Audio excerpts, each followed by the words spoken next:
project? It was a complete going car, but did a lot of work. A bloke finished it quite a few years ago and just got it on the road, and then had to fly out for a job overseas, so I had to sell it. It was in Brisbane. Rang him, flew up there and drove it back. And was it already V8? It was already V8, just injected 5 litre.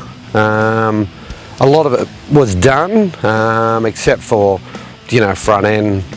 The trim was in it, and the power windows at a couple of odds and ends. But a rolling car as a drivable, but basic, very basic. The idea was to, leave it as a street car. I use it as a street car all the time, so, but I pulled it apart quite a few times now. I guess they'd never really finished, but is there anything that you would want to add to it now? Look, I've always wanted to supercharge it, but room's a factor.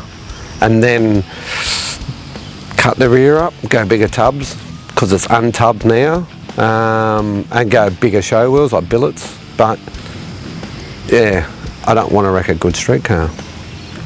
It's a Holden 304, done to a 355 stroker, EFI. It's a turbo 400, 3,500 stall converter. It's got a Commodore VL turbo diff in it, cut down, with a Harrop True Tracks setter, 308 diff gears because I highway use it, 28 spline axles. Power steer. Has got a V6 conversion front end, coilover A-arm front end in it. VT brakes, big brakes all the way around, steers and brakes and drives well. And how much horsepower does it make? Makes close to 400 at the rear, but mainly full of torque. The torque's up with a curveball with the power. And what sort of fuel do you run on? 98 pump fuel. And no dramas on? No dramas at all. Runs cool. Won't go over 180 all the time here. Some of that doesn't matter what you do with it, it stays cool.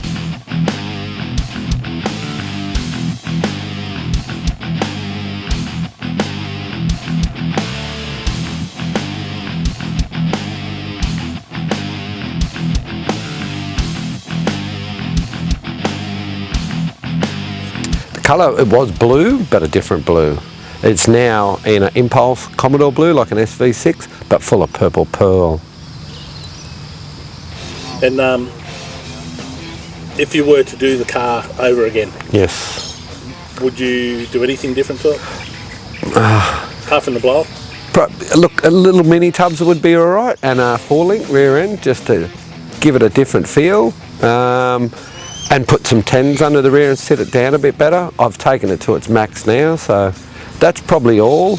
Different colour trim, but it's got leather trim. It's full of leather, So taking it out now, chucking it away and retrimming it's a lot of money to be burning. Yeah, and a waste. And a waste. Oh, everybody loves it.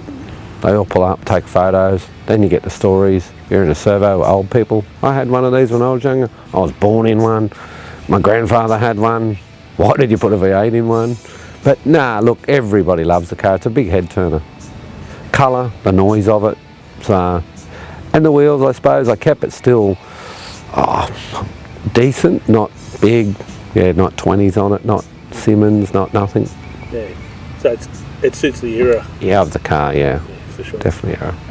Oh, look, Brad Mackay's played a lot of part in this. He lives in my hometown in Newcastle, Mount Hutton. He's the one that built the engine from home.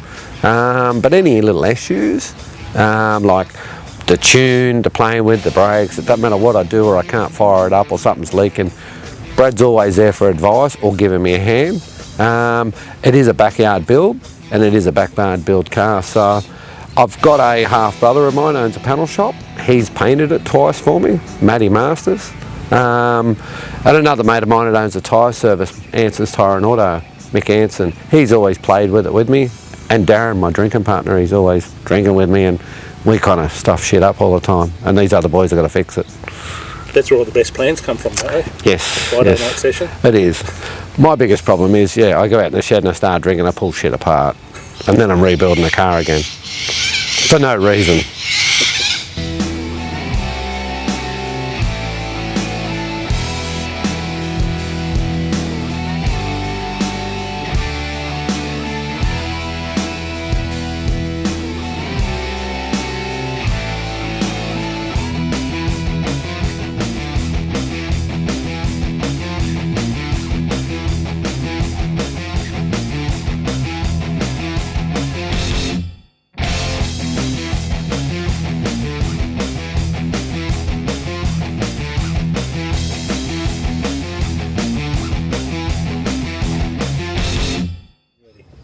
My name's Byron Prowse.